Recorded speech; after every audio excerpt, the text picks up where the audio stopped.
described as solitary behavior. In a single incident during 1935, the Nazis sterilized the children of over 600 German women because it was reported that those children had been fathered by black men.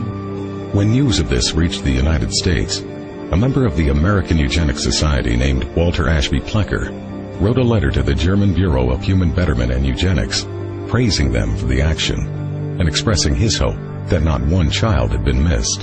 10 years earlier, Plecker had written that the black population was the greatest problem and most destructive force which confronts the white race and American civilization.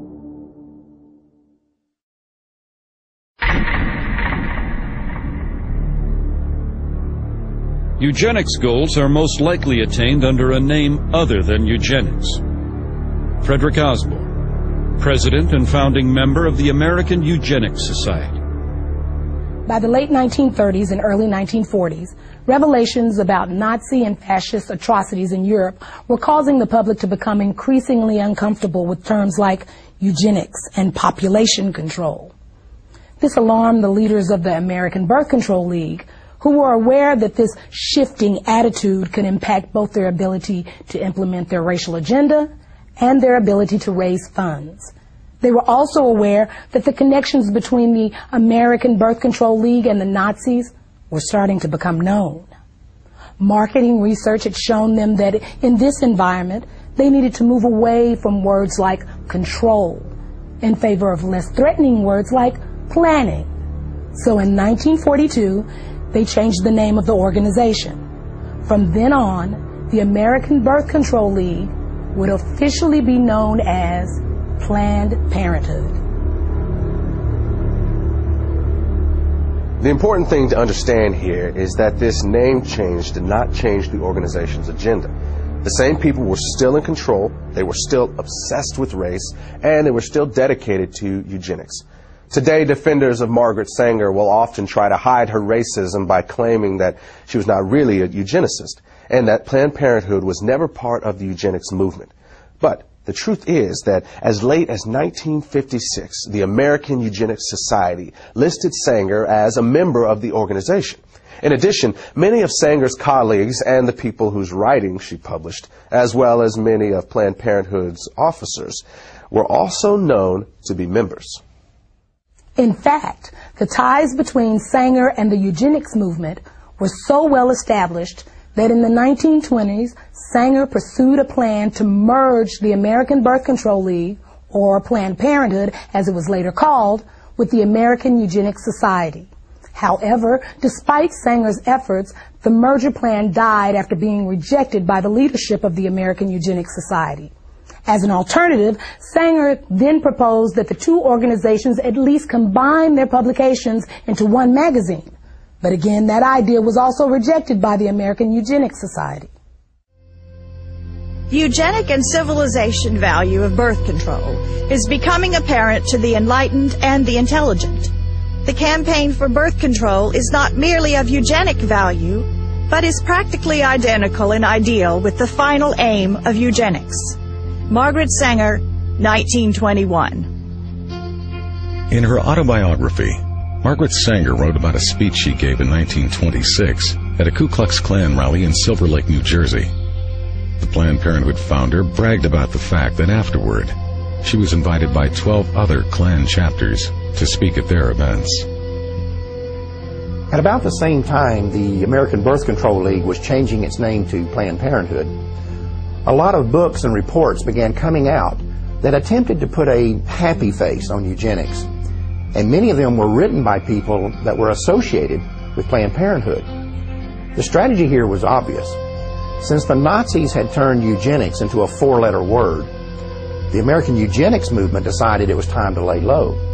So most of their writings during this time period downplayed the role of eugenics and couched their agenda in terms of helping the African American.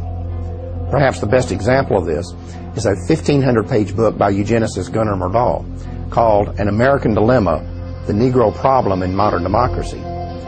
Interestingly, this book was not the result of some mom-and-pop operation.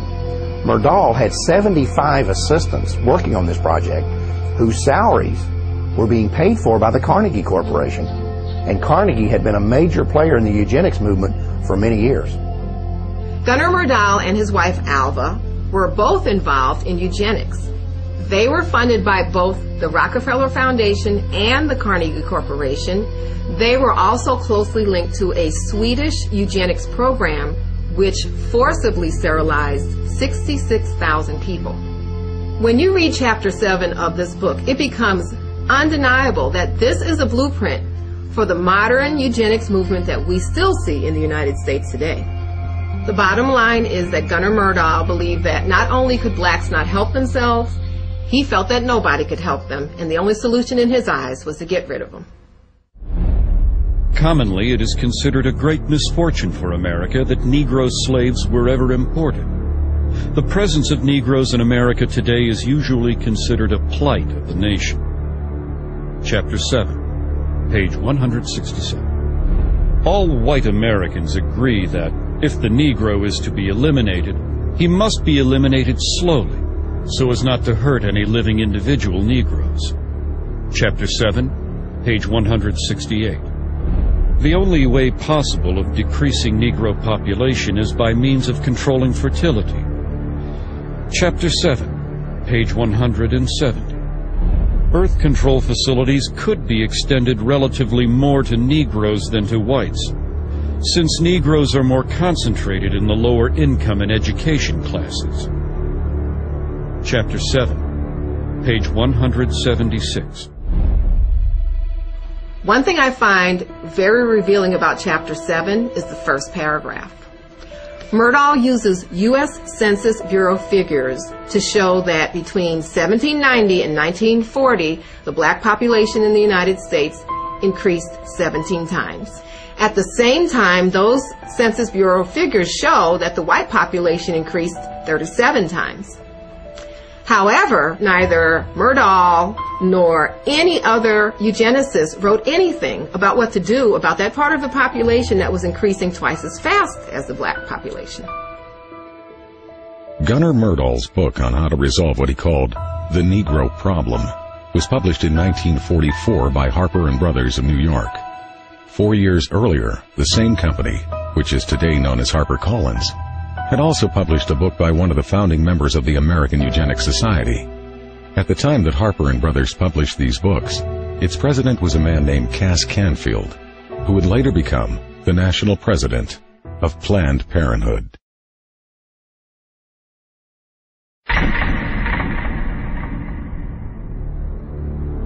We hope that the restraint of population growth can come about through voluntary means, but if it does not, involuntary methods will be used.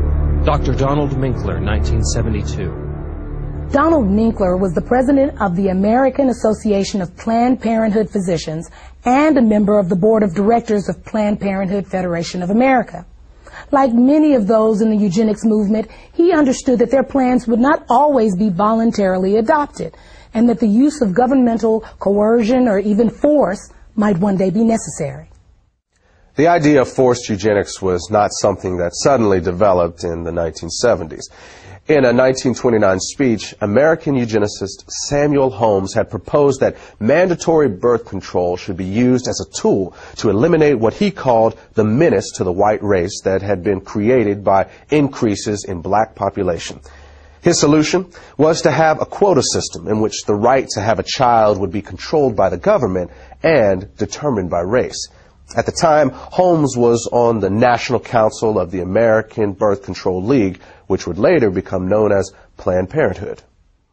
Then, in 1936, eugenicist Julian Huxley proposed that the genetically inferior classes could be made to